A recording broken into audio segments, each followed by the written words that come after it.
Now, did you know that Cootamundra is home to one of Australia's rarest parrots? I certainly didn't know, and I'm very smart. Well, it's called the Superb Parrot. It's an appropriate name. It's an absolutely gorgeous bird, and it relies on old hollow trees to nest in.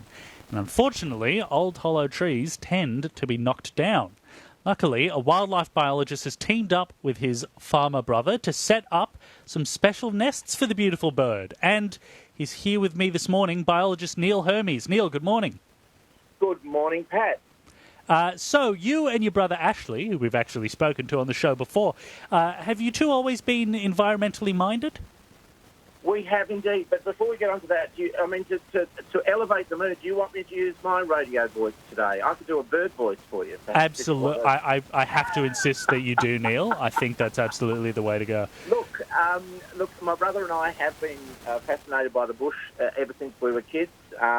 He ended up being a farmer, I ended up being an ornithologist, but, it came from that same passion that we had for being out in open country, being busy. We worked on a property together that our parents had, and look, the interest came together. And look, people think of farmers needing to grow crops and to grow their stock and to run a business. But parallel with that, my brother on his property is able to have some really fabulous conservation spaces at the same time, and my interest as an ornithologist and his come together in that area of his property. It's a really great thing. Oh, that's perfect. Now, can you give me an idea of the issue we're dealing with here? These parrots, they're not like pigeons. They can't just put a nest anywhere, right? They're a little bit more picky? That's right. And look, before I mention the superb parrots, let me tell you, the Riverina has got some spectacular birds. I mean, it is a wonderful area. I've spent many years travelling and camping through the various areas, particularly along the Murrumbidgee River. It's just a beautiful part of the world, and we have such fantastic birds. And the superb parrot is one of them. It's this amazingly exquisite green parrot with the male has a yellow head, yellow throat, and a little bit of blue on the top. They're just absolutely amazing birds.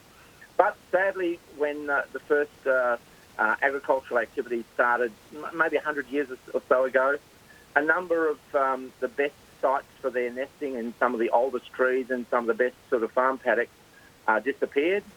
And sadly, as wheat was being carted along roads, the birds learnt to hang around on the edges of the roads and pick up wheat along the roads. They're parrots, they like seeds, and a lot of them used to get run over on the edges of the roads as well. So, a couple of decades back, the situation looked pretty grim for the superb parrot. But I can say that, in the last couple of decades, things really have picked up, and there are lots of things that we can do to help them, and that's what my brother and I have been doing on his property. That's fantastic. Now, in terms of these these special nests that you've been setting up, is it much along the lines of just your regular birdhouse, or does it have to be a bit more specially made? Okay, so superb parrots, many parrots nest in hollows in trees, as many birds do. And many birds like galahs and other species of parrots are pretty happy to accept any old hollow that they might find. It turns out that superb parrots are pretty picky, and they like a particular shape, a particular size, a particular height. And once they find them, it would seem that they use that same hollow for many years, perhaps decades. They get very dependent on a particular site. And if that tree happens to die, get hit by lightning or perhaps cleared, then they don't have that particular tree, and they're a bit choosy about which other hollows they might want to use. And whilst there's lots of activity by lots of land care groups and others planting trees along river lines and things, many of those trees will take decades before they get to the point where they're suitable. So in the interim, what we've been doing is trying to work out how to give them homes that they can nest in. And yes, you're right, the boxes that we put up are particular for the sorts of size and shapes that these birds really like, or we hope that they like. Yeah, right. So if there's people in the area, in the Cootamundra area, that might want to help out, what could they do?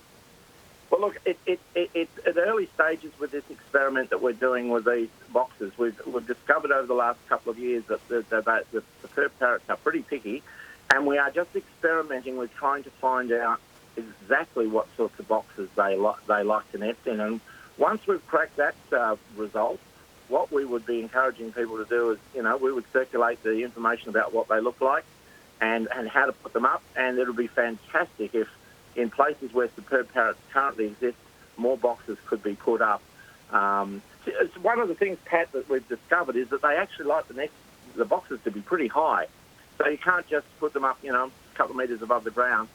We used a machine on Ashley's property at the Sunderland so that we could get 9-10 metres up into the tree to get the nest boxes right up where they needed to be. Wow, geez, that is high. I mean, look, I sympathise with the parrots. Moving can be an absolute nightmare. I don't blame them for wanting to stay in the same place. We're almost out of time, Neil, but I just wanted to ask, when we spoke to your brother Ashley, it was about the inland rail development that'll impact his land. Do you have any idea if that'll conflict with your plans to help the birds? Is that going to disrupt that? Look, I don't think specific developments are particular in terms of a bird that occurs over a wide area. I think it's a particular tree to cut down. Yes, they would impact, but what we really need is the landscape scale projects to help these birds, and individual small projects or things that affect, developments in towns in particular areas. They're not going to be the things that really matter in the long run. Right. Oh, well, it's good to know that that specific development, that it's not necessarily going to be an issue in that regards. Well, thank you very much for joining me this morning, Neil. Pat, it's been a pleasure. Thanks very much, and I'll check in on your radio voice a little later. It's just coming up to 28 minutes to 10, and we'll have headlines in just a moment. ABC Radio, it's yours. Yours for live grandstand sport. Yours for the latest on your local team. Yours, win, lose or draw. ABC Radio.